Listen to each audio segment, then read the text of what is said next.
L'innovation ce matin à Nice, c'est un tour de force puisque des chercheurs, écoutez bien, ont réussi à déclencher l'action d'un médicament uniquement par la pensée. On ne prend plus le cachet. Oui, et ça ouvre des perspectives formidables. Imaginez, vous avez mal au dos ou à la tête, vous pensez très fort, j'aimerais bien être soulagé, et toc, un anti-inflammatoire est envoyé directement dans vos lombaires au niveau des fameuses L4, L5.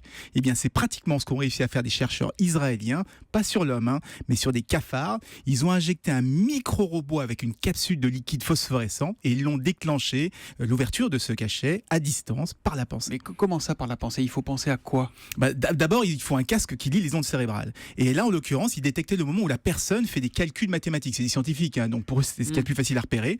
Mais l'objectif, c'est d'arriver à détecter une activité cérébrale qui serait typique d'une maladie. Alors, on pense à la schizophrénie ou à l'hyperactivité.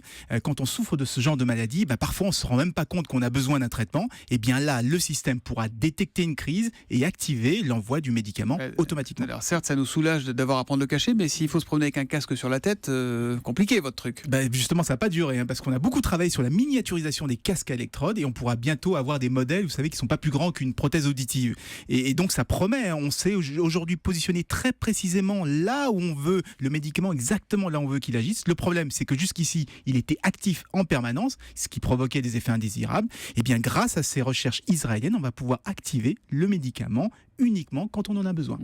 L'autre information, c'est que les cafards aussi ont mal au dos, donc visiblement. Si vous avez la photo du cafard avec son petit casque, on est preneur. Merci Anis et à demain matin pour l'innovation.